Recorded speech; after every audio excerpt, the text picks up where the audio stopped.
Hello, my name is Angel Jermyn and I'm a student nurse here at Sierra Crest College.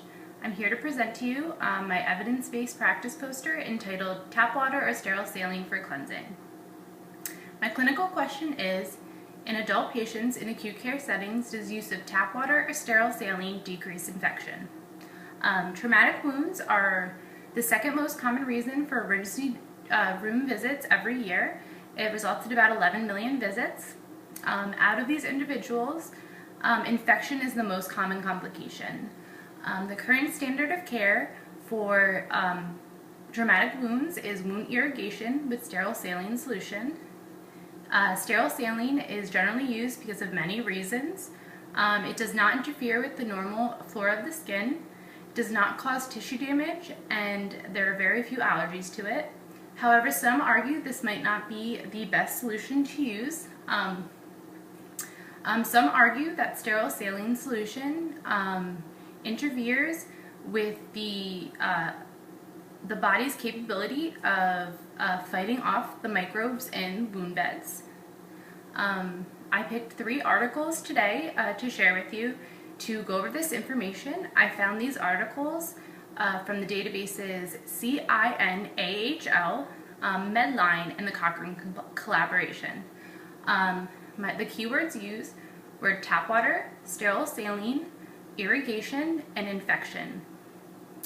The first article that I'm going to go over with you today, or I should say study, is entitled Water for Wound Cleansing, a Review. This is a systematic review of randomized controlled clinical trials.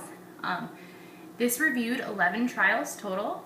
The setting was in any institution with patients of any age and wounds of any etiology. The results showed that tap water was slightly more effective than saline in decreasing infection. Tap water also was shown to cut costs significantly. Tap water was also more readily available. Limitations for the study included a lack of consistency in the criteria used to assess the wound beds. Meta-analysis was restricted to restricted to trials of the same intervention, and it had a lack of replication studies. The second study that I reviewed is entitled A Multi-Center Comparison of Tap Water versus Saline Solution for Wound Irrigation. It was a multi-center, prospective, unblinded, randomized controlled trial. The sample was a convenient sample of 634 total patients. The findings showed that bacterial decontamination was improved with tap water solution. Clinician time was saved and cost of supplies were decreased. The limitations to this study included a very small sample size. It was not blinded, and subjects were not consecutively enrolled in the trial. The third study that I reviewed today is entitled Is Water a Safe and Effective Alternative to Sterile Saline Solution for Wound Irrigation Prior to Suturing? This was a single-center, prospective, double-blinded, randomized controlled trial.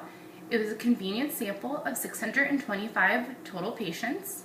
The results of the study showed that wound infection rates were slightly lower in the tap water group versus the saline solution group. Tap water was again shown to significantly cut cost. However, this study said that the type of solution was irrelevant, that the best way to decrease infection was through high pressure irrigation with copious amounts of solution, and this was with the tap water or sterile saline solution. Limitations to this study included they used subjective indicators of infection, not objective. So instead of wound culture, they would use arrhythmia and stuff coming out of the wounds and that kind of thing. Temperature of the solution also was not controlled in this study. There are no recommendations for practice at this time. However, there are plenty of recommendations for research. More clinical trials need to be performed to really say that tap water is an effective solution over sterile saline solution for wound irrigation. These studies need larger sample sizes. They need to be unblinded. Patients need to be enrolled consecutively. They need appropriate statistical analysis. It is also unknown what role chlorination of tap water plays in wound healing. In conclusion, tap water does show promise to potentially decrease the rate of infection. However, more research is needed to put this into practice. The use of tap water, however, did show a significant cut in costs. This was as high as $7 million for hospitals and $100 million for the patients. Tap water also has many environmental benefits. It's tap water, so there are no bottles. Thank you for listening. I look forward to hearing from you in the discussion boards.